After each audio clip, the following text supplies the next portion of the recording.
I'm not Mike Greig, as you can see.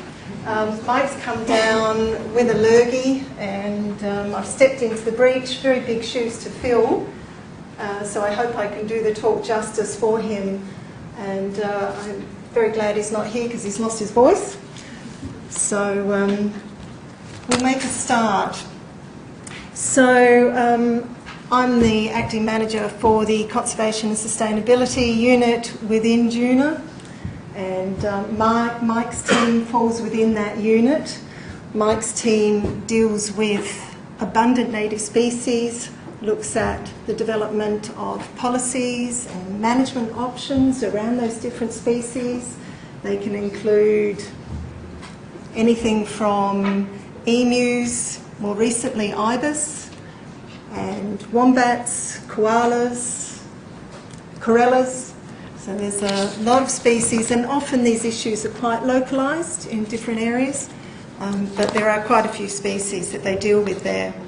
I'd like to acknowledge Renata Belzebor, who is here from Mike's team, and she does a really sterling job as the executive officer of the working group that I'm going to talk about today in the talk. So I may need to, if there are time for questions, defer to Renata later. There's also some of the researchers who are involved in this space here as well, which is great. So let's see, yay, okay. So I just want to start with a little bit of background. The long-nosed fur seal is a native species to Australia, and it occurs along the coast of South Australia, and they've been hunted or harvested early in the 1800s, and their populations declined. Oh, excuse me, I am going to be reading from my notes as I came into this last minute, so I will refer to them during the talk. So seals have been around in the Coorong. There's been anecdotal evidence in history, but I think the key thing here is that the recovery of the fur seals did begin around the 1970s, when protections were put in place with the introduction of legislation to protect native species. That was in South Australia.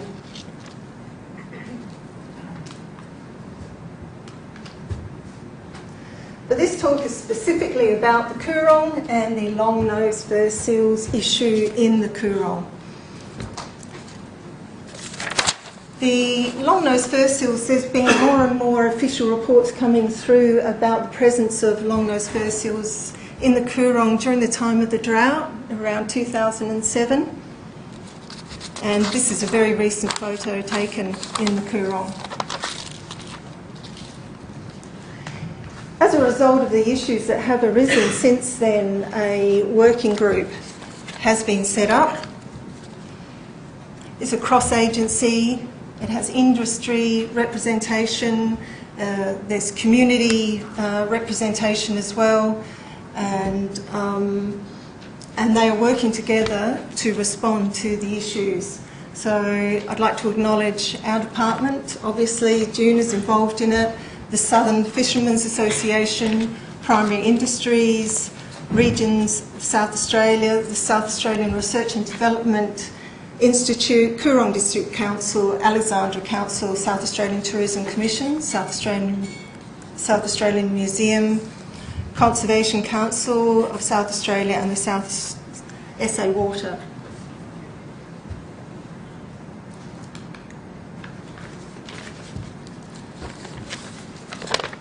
So the purpose of this talk is really to bring to the fore, briefly, it's only a brief presentation, the different perspectives that around this issue. There are many different perspectives, and I am certainly not here to represent any one of those different perspectives. I'm just here to to give you an indication that there is a range of different perspectives, and we're going to then show how these different perspectives lead to the management options and also some of the research that's going on.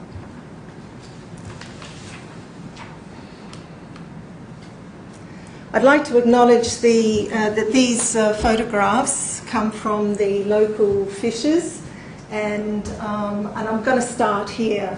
The impact on the local fishers, because this is what is one of the key drivers for the working group, and it's a really important issue.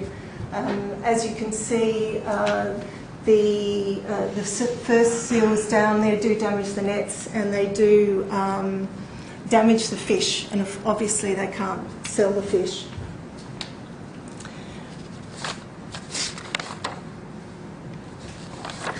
There are 36 licence holders of fishers in the region. It's a multi-million-dollar fishery. It's important industry to Meningie and the Lower Lakes community. And it's estimated that there's around about 140 full-time equivalent people working in the industry.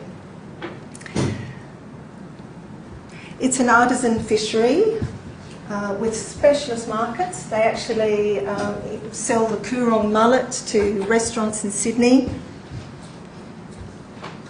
Some of the fishers have been there for generations, 2 to 3 generations. They're mums and dads fishers, and they don't use mechanical power. They use multiple different gears like gill nets, drum nets and haul nets. And they have been certified, I believe, by the Marine Stewardship Council, which is an international organisation that sets the standards for sustainable wild fishing. So next we move to the legislative framework. The 2 key pieces of legislation here are the fact that the marine mammals are protected under the National Parks and Wildlife Act 1972, and the Fisheries Management Act 2007. Now, so this is generally, the National Parks and Wildlife Act is about protection of species.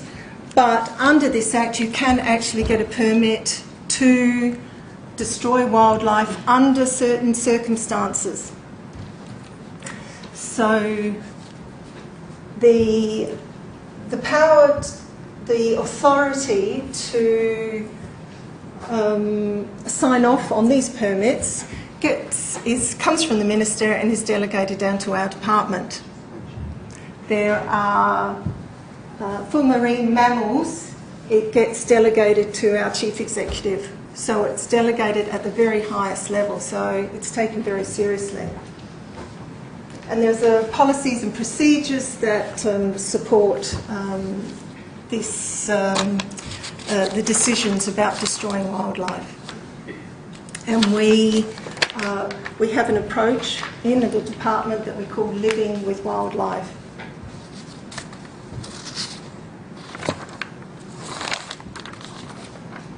So seals and the Ngarrindjeri people down in the Coorong.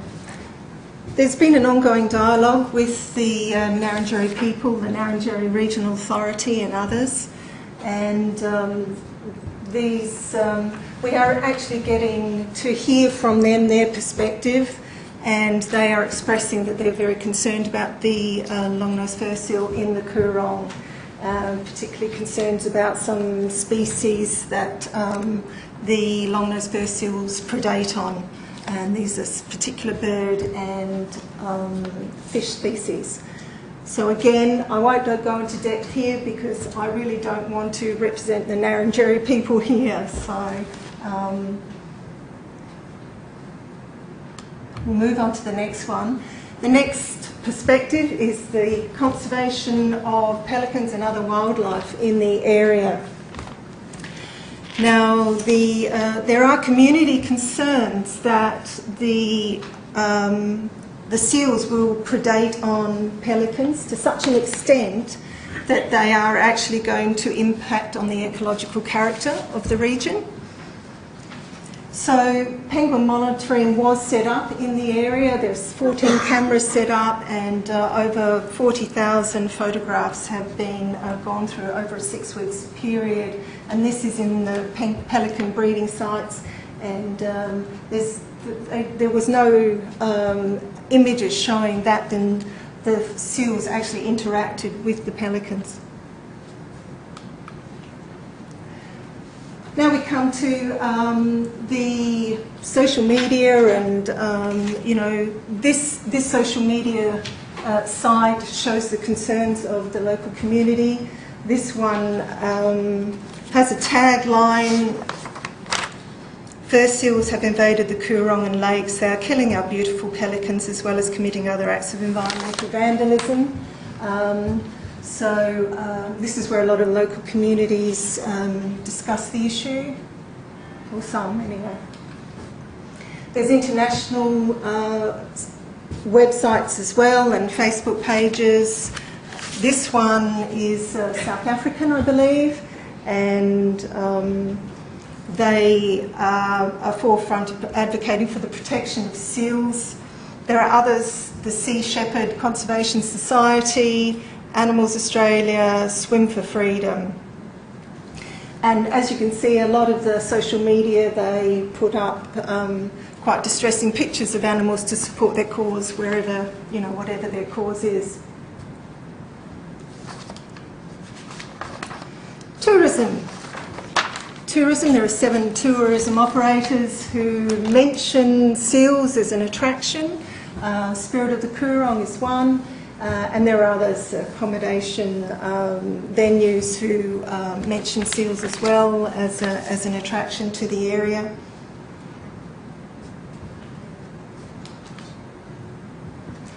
The working groups are also drawing on some experience that's happening interstate and overseas.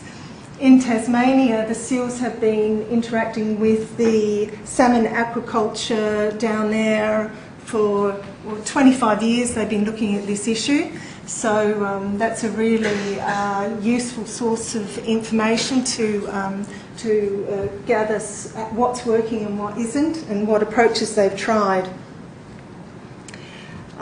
So they've had experience in translocating seals, using non-lethal deterrents, etc.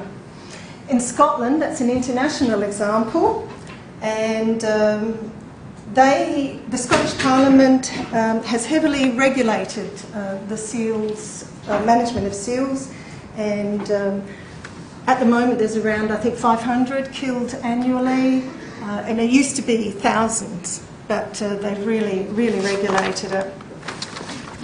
So I haven't got much time left, and I'll just skip through this side, but as you can see, the working group has an awful lot of things that they need to consider. There's a lot of things going on here. Is it socially acceptable? I've gone through all the local community and what they think, but there's also the broader community, etc. Sustainable fishing into the future, really important. People are looking for long-term solutions, and we have to adapt to environmental conditions. So the working group is looking at various options, and there are lots of other things going on as well. I'd just like to read out some of the things that PIRSA has been doing in this area.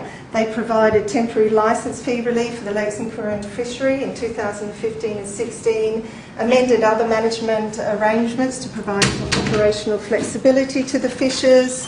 There's also rural financial counselling, rural mental health counselling services, regular monitoring of the seals, altering of the haul-out sites. This is an SA water fence, and up here, and the seals tracking devices. This is research being done by SARDI, And the other speakers mentioned the FRDC, so the Fisheries Research and Development Corporation. Are we done? Yes. Okay. So the final slide is just to acknowledge the working group again. Amazing job they're doing, looking at this issue, and I wanted to end on them. So thank you very much.